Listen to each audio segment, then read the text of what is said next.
오늘 말씀을 보면 예수님께서 어찌 보면 이제 그 영화에서 보면 스포라는 게 있어요. 그 스포가 뭐냐면 이제 스포일러라고 해서 예를 들어서 영화를 먼저 본 사람들이 영화를 보지 못한 사람들이나 아니면 이제 미리 볼 사람들에게 줄거리를 미리 말해주는 거예요. 나는 이렇게 될 것이다.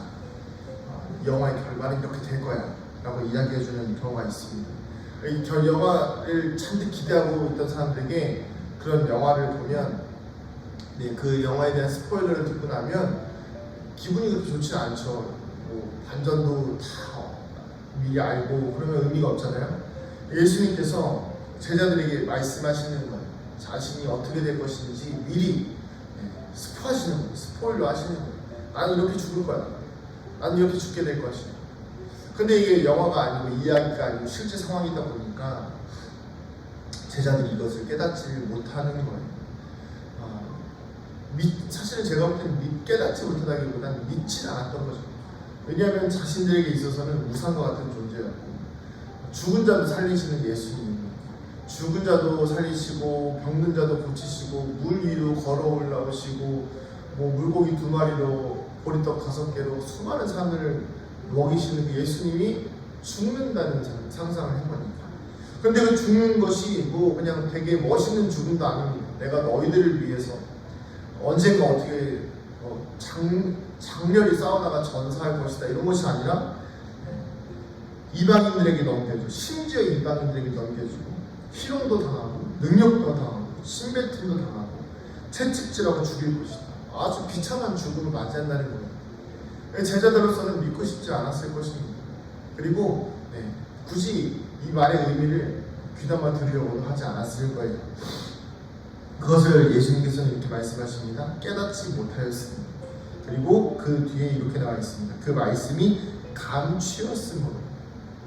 자, 이것은 무엇을 의미할까요? 제자들이 깨닫지 못한 것도 있지만 말씀이 감추어졌다고 합니다. 자, 이것은 무엇을 의미하냐면 바로 우리의 영적인 어둠을 의미합니다. 제자들이 성령에 충만하였고 제자들이 예수님의 정말 그 하나님의 신적 본질을 알고 있었다고 한다면 제자들이 예수님이 하시는 말씀에 대해서 분명히 알고 있었을 것이고 그것이 아니더라도 성령께서 예수님의 그 제자들의 마음에 깨달음을 주셨을 것입니다. 그러나 이것은 철저하게 감추어졌던 것입니다. 왜 감추어졌을까요? 제자들이 그것을 깨달을 만한 영적인 준비가 되어 있지 못하였고 영적으로 깨어 있지 못하였기 때문입니다. 그렇기 때문에 제자들은 계속해서 예수님이 비유로 하시는 말씀이라고 생각하고 예수님께서 다른 이야기를 하신다고 생각하고 예수님의 죽음에 대해서 그들은 계속해서 부정해 왔다는 거예요. 자신들의 현실에 있어서 예수님은 왕이었던 것이지 그들의 영혼을 구원하실 진정한 영혼의 구세주이자 하나님의 아들로서는 예수님을 바라보지 않았던 것입니다. 오늘 우리가 이 말씀을 통해서 깨달아야 될 우리의 영혼의 진실이 있습니다. 그것은 무엇이냐면 지금 내가 예수님을 바라볼 때에 먼저 나는 예수님을 그냥 인간으로 바라보고 있는가, 아니면 예수님이 나를 그냥 도와줄 분 정도로 알고 있는 것인가, 아니면 내 말씀에 나온 것처럼 내 병을 고쳐주시고 내 환난과 내 어려움을 그저 고쳐주실 분 정도로만 보고 있는 것인가, 그렇게 그냥 내 인생의 구원자 그 정도로만 보고 있는 것인지, 아니면 오늘 말씀에 감추어졌던 것들이 다 거두어져서 제자들이 성령에 충만하여 예수님을 구세주를 믿었듯이 오늘 우리에게 예수님께서 성령으로 우리 안에 충만히 증거되어져서 예수님이 내 인생의 내 영혼의 구세주이시며 온 세상의 창조주이시며 하나님의 하나뿐인 아들이시고 그 하나님께서 우리에게 친히 찾아오셔서 우리를 구원하신 그 구원의 사건이 우리에게 실제가 되는 것인지 우리는 스스로를 좀 돌아볼 필요가 있습니다. 영적으로 깨어있게 되어지기를 축복합니다. 우리가 이 영혼이 깨어있기 위해서는 어떻게 해야 할까요? 그렇다면 우리가 이 영혼이 깨어있기 위하여서 예수님께서 이 3일 만에 살아나리라 하신 그 말씀이 우리에게 감추어진 것이 아니라 드러난 것이 되려면 어떻게 해야 될까요? 기도밖에 없습니다. 기도하면서 예수님께 매달리고 기도를 통해서 예수님과 가까워지고 기도를 통해서 성령님의 음성을 듣고 말씀을 통해서 하나님과 가까워질 때만이 우리의 영혼이 성령에 충만하여지고 성령에 충만하여질 때에 예수 그리스도께서 우리 안에 구주로 증거되어지기 때문입니다. 사랑하는 성도님들, 우리는 때때로 우리의 삶에 있어서 예수님을 그저 형식적으로만 믿으려고 할 때가 있어요. 그러다 보면 그냥 나는 교회를 다녀요, 나는 예수님을 믿어요, 하지만 기도하지 않습니다. 예수님을 믿는다 하면서 기도하지 않는다는 것은 군인이 군대에서 나는 군인입니다 하면서 총 쏠 줄 모르는 거랑 똑같은 거예요. 총을 쏘려면 어떻게 해야 되죠? 전쟁을 대비하기 위함입니다.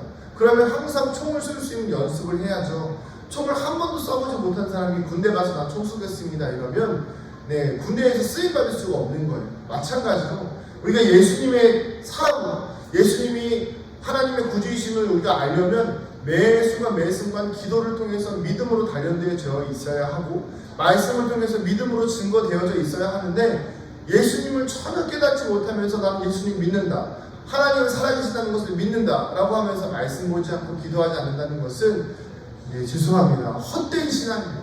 문제가 있는 신앙생활이에요. 예수님을 잘못 믿고 계신 것입니다. 예수님의 껍데기만 알고 있는 거예요. 그렇기 때문에 우리는 오늘도 기도의 자리로 나아가야 합니다. 제가 계속해서 강조하죠. 저녁 기도하세요. 제가 계속해서 강조하죠. 감사일기 쓰세요. 영성일기 쓰세요. 강조하는 이유가 무엇일까요? 여러분, 그거 한 번이라도 써보시면요, 그 자리 가운데 섰을 때에 내가 얼마나 하나님 앞에, 예수님 앞에 부족한 사람인지, 내가 얼마나 하나님 앞에 이 시간을 보내는 시간이 얼마나 감사하고 위로가 되고 또 나를 하나님 앞에, 성령님 앞에 비추는 시간인지를 깨닫게 되는 거룩한 시간임을 우리 스스로 느낄 수 있게 되기 때문입니다. 여러분, 그렇기 때문에 우리가 기도하셔야 됩니다. 그리고 말씀을 보셔야 되고, 영성일기, 감사일기, 저녁기도 얼마나 좋습니까? 우리 스스로를 계속해서 성경에, 말씀에, 또 성령 앞에 비추어야 하는 것입니다.